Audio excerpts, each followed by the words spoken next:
the face of it, sapping is kind of a crazy thing. Like, why would you do this? You can go to the store and buy a gallon of syrup. For me, it's a lot about the process. There's something enjoyable for me about putting in hard work and getting a product or an outcome that you can enjoy, that you can share with others. It requires you to be in touch with your natural surroundings in a way that a lot of society today doesn't require you to be.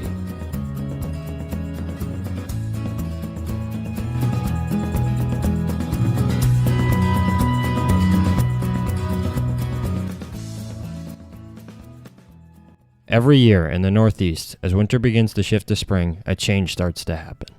The weather begins to warm, the snow begins to melt, and the trees begin to bud. For many people, this time simply signifies the last stage of getting through winter and on towards the green grass of the summer. For others, it symbolizes the tail end of the skiing season on the slopes. However, for many New Englanders, this period of ugly weather between the seasons means only one thing: the time to create sweet, rich maple syrup.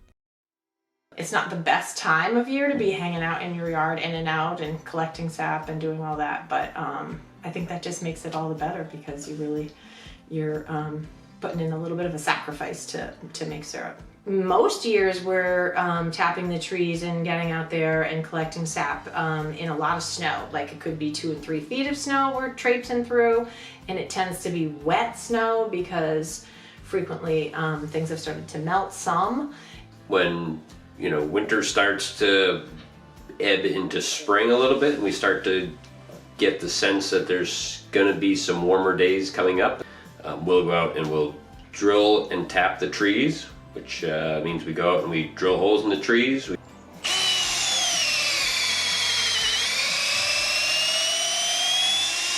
We put a small, like it's called a spile or a tap, into the hole.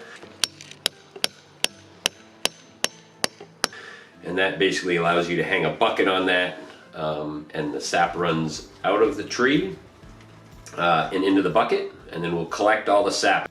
Collecting the sap is the longest and most laborious part of sugaring. While large operations use tap lines and a vacuum to collect their sap, small backyard systems use metal or plastic buckets and haul these buckets by hand, or in some instances, horse or vehicle. First of all, when you start, it's usually freezing cold. The snow is really deep. The trees are spread out. Even as a kid myself, I'd always kind of gripe about having to go outside and split wood or having to go outside and collect sap or whatever. But once you start doing it and you actually get up off the couch and you go outside and you're involved in the task, it's really enjoyable and it's really nice to be outside.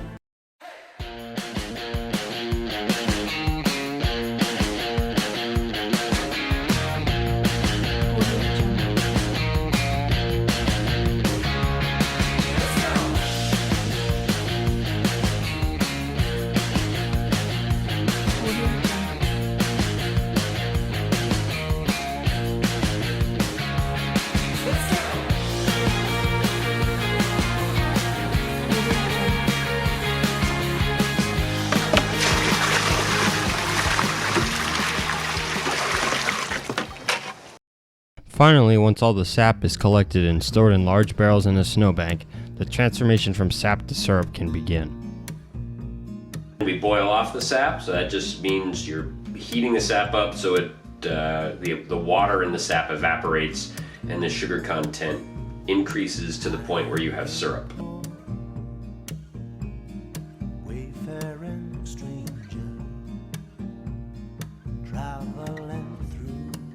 Because we're a small operation, we batch up our sap that way, and then we boil it off in usually a weekend at a time. Sometimes it's one weekend, sometimes we get a lot of sap and it's a really good season. We'll have two sessions of boiling. You can't really rush it. You just have to stoke the fire and pour more sap in and kind of keep an eye on it.